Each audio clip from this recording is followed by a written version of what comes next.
शरयू तीरी म्हणजे आज अयोध्येमध्ये हा सगळा सोहळा सकाळी पार पडला राम मंदिरामध्ये आणि आता शरयू तीरी महादीपोत्सवाचं आयोजन करण्यात आलेलं आहे। हजारो लाखो दिवे शरयू काठावर लागणार आहेत, त्याचं थेट प्रक्षेपण आपण बघूया।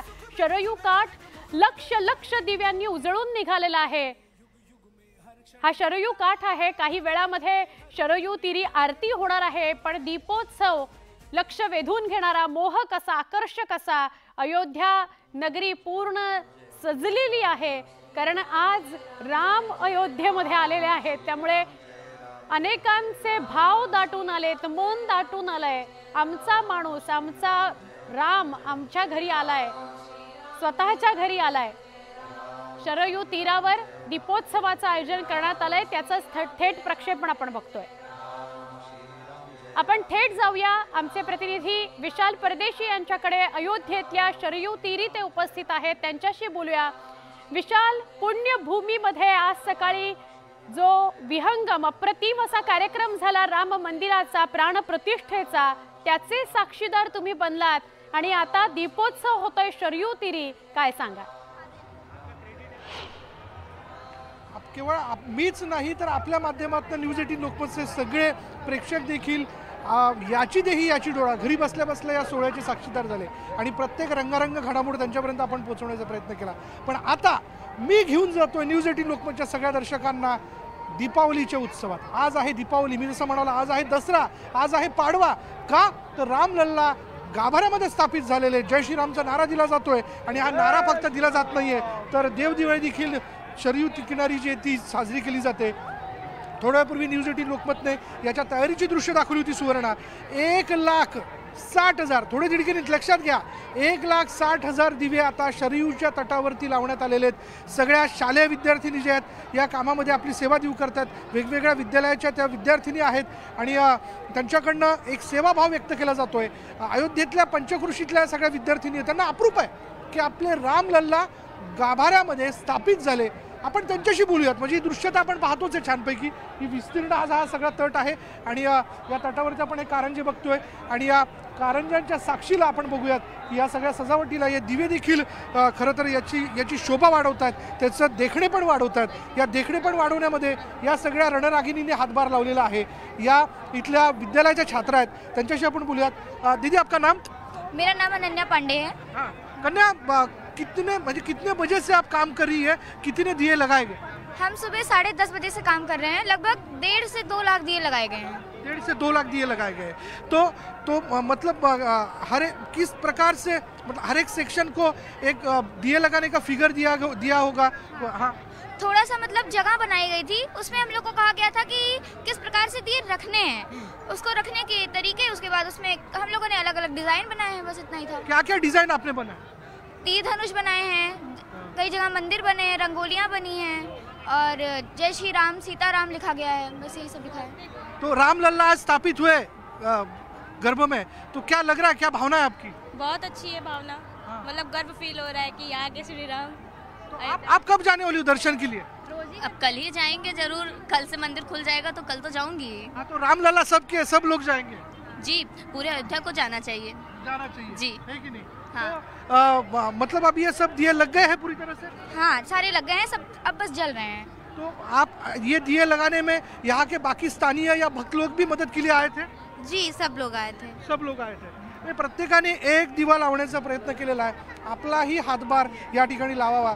या विद्यार्थिनीची देखील कमाल आहे। सुवर्ण, बघ ना, आपण देखील आपल्या शालेय जीवनात असताना अशा वेगवेगळ्या सेवेत खरं तर आपलं योगदान देऊ केलेलं आहे, पण यांचा आनंद कुठल्या अर्थाने वेगळा तर आमचे रामलल्ला जे ते स्थापित झालेले आहेत आणि 500 वर्षांचा हा संघर्ष यशस्वी होत असताना आज आम्ही दिवाळी साजरी करतोय, आज आम्ही पाडवा साजरा करतोय, आज प्रत्येक सण आमच्यासाठी आत्ता या क्षणाला आहे। त्याच्यामुळे यांनी एक प्रकारे प्रत्यक्षरित्या सगळ्या भारतवासियांना अपील देखील केले, आज एक दिवा रामाच्या नावाने आपल्या दारी जरूर लावा।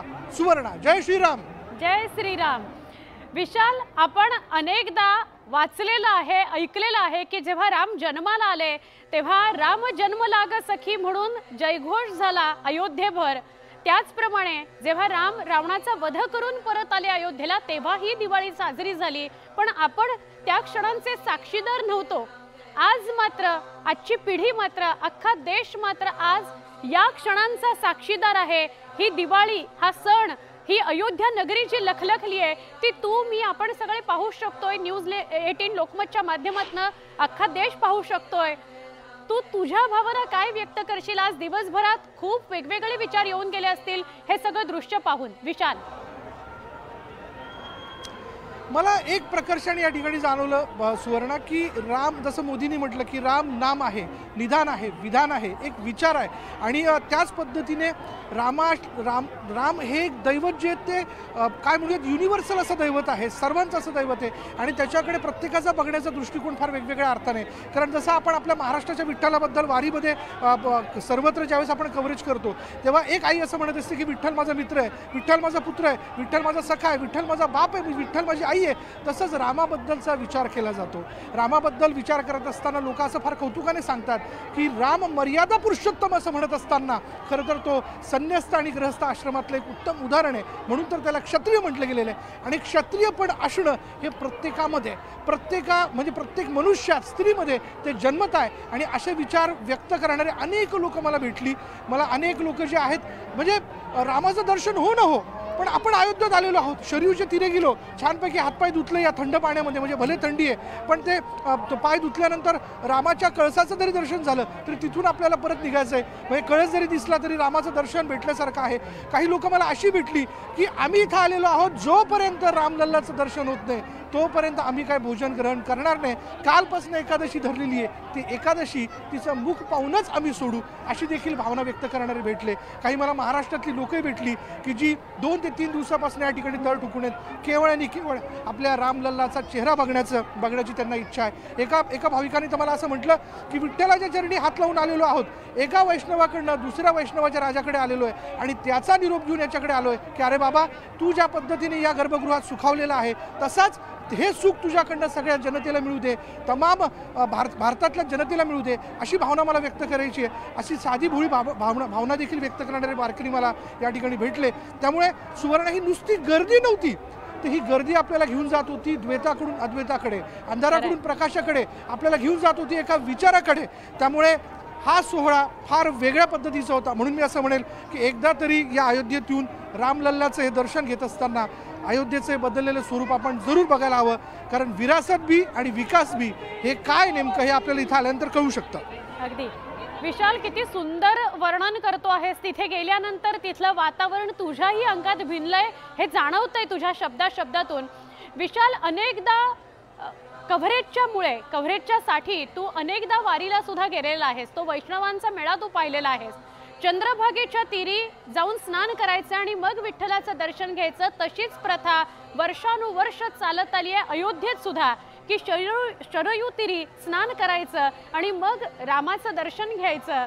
तर तो जो अनुभव आहे शरयू तीराचं जे महत्त्व आहे त्याच्याविषयी काही सांगता येईल का? या भारतवर्षात सुवर्ण कायम असं म्हटलं गेलेलं आहे की नदीने मनुष्याला जगवलं आणि तगवलं। ज्या ठिकाणून ती वाहत गेली तिथे वसाहती निर्माण झाल्या, कारण त्याच्यावरती शेती होऊ शकली, त्यातनं प्यायचं पाणी मिळालं। मनुष्याला भले 2 ते 3 दिवस अन्न नाही मिळालं तरी चालेल, पण नुसतं पाणी पिऊन देखील तो जगू शकतो, अशी खरं तर या पाण्यातली ताकद आहे। याकडे केवळ एक पाणी जल म्हणून बघितलं जात नाही, तर याकडे भारतवर्षाच्या इतिहासात, धर्मात, पुराणामध्ये खरं तर आई म्हणून, माता म्हणून त्याला प्राधान्य देण्यात आलेलं आहे, त्याला दर्जा त्या पद्धतीचा देण्यात आलेला आहे। आणि ते नातं जे आहे ते भारतवर्षामध्ये कुठल्याही तीर्थस्थळावरती आपण गेलो तर भाविकांचं पहिलं प्राधान्य असतं की आईच्या गोदेमध्ये विसावायचं, तिला वंदन करायचा, एक तरी दिवा झेंडूच्या फुलासह, कुठल्याही फुलासह तिच्या पदरात सोडायचा, तिच्या पात्रात सोडायचा आणि त्यानंतर पुढील दैवताच्या दर्शनाला जायचं। अर्थात एका आईने मला खूप छान पद्धतीने सांगितलं, मी ज्यावेळेस त्यांना असं विचारलं की काही वेळेला तुम्ही या गोष्टी, म्हणजे आपण बऱ्याच वेळेस म्हणतो की त्यामध्ये निर्माल्य टाकलं जातं, काही गोष्टी टाकल्या जातात, ती अपवित्र होते, तर त्यावरती त्या असं मला म्हणाल्या की एक लक्षात घे की गंगा कधी अपवित्र होऊ शकत नाही, म्हणजे वो मेली हो सकती है पर अपवित्र कभी नाही, ती आपल्याला कायमच पवित्र ठेवते। म्हणून ती अस्वच्छ होऊ नये या दृष्टीने आपण काळजी घेतली पाहिजे अशी संदेश देणारी एक म्हातारी आई जी आहे लातूरमधून आलेली ती मला इथे भेटली होती आणि तिचं बोलणं ऐकून मला फार नवल वाटलं आणि त्यातनं मला पुन्हा एकदा प्रकर्षाने कळालं की आपण नदीकडे नुसतं नदी म्हणून बघत नाही तर तिच्याकडे आई म्हणून बघतो, तिला मातेचा दर्जा देतो. तर म्हणून मला असं वाटतं की रामलल्ला गर्भगृह स्थापित झाल्यानंतर शरयू देखील एक प्रकारे बघायला गेलं तर या अयोध्येच्या तटावरनं वाहत असताना या रामाला, या क्षत्रियाला, या रघुकुल वंशाला आपला पुत्रच मानत होती आणि ती सुद्धा सुखावलेली असेल की बघा माझा पुत्र बाल अवस्थेत जो मला बघायचा होता त्याचे जे लाड करायचे होते ते लाड करत असताना त्याला या गर्भामध्ये स्थापित करण्यात आलेले आहे आणि त्याचे लाड करण्यासाठी म्हणजे माझ्या मुलाचे लाड करण्यासाठी किती भाविक लाखोंच्या संख्येने ज्यांना आपण वैष्णव म्हणतो जे खरं तर जय श्रीरामचा नारा लावतायत ते माझ्या तिरी येत आहेत, स्नान करतायत आणि त्याच्या दर्शनाकरता म्हणून पुढे जात आहेत असा हा सगळा अनुभव आहे जो आपल्याला चंद्रभागेपासून गोदावरीपासून तर थेट शरयूपर्यंत आल्यानंतर बघायला मिळतो. नाशिकचे भाविक तर असं म्हणाले की आम्ही वनवासी क्षेत्रात असणाऱ्या गोदावरीच्या तीर्थामध्ये तिथलं तीर्थ जे ते आणलेलं आहे आणि आज शरयूमध्ये आम्ही ते त्या ठिकाणी टाकणार आहोत. एक प्रकारे आम्ही दोन नद्यांचं मिलन करतोय ही भावना सुखावणारी आहे. म्हणजेच वनवासातनं आलेला राम जो आहे तो राम इथे परत आला म्हणून गर्भगृह स्थापित झाला ही भावना सगळे व्यक्त करताना दिसत होते आणि सगळे म्हणत होते रघुकुल रीत सदा चली आई प्राण जाय पर वचन न जाई. जय श्रीराम. जय श्रीराम. विशाल खूप खूप आभार. तुझ्या माध्यमातून आपल्या टीमच्या माध्यमातून हा शरयू काठ दीपोत्सव सगळ्या आपल्या प्रेक्षकांना बघायला मिळतोय. आभार. आपण अयोध्येतली ही थेट दृश्य शरयू काठावरची दीपोत्सवाची बघतो.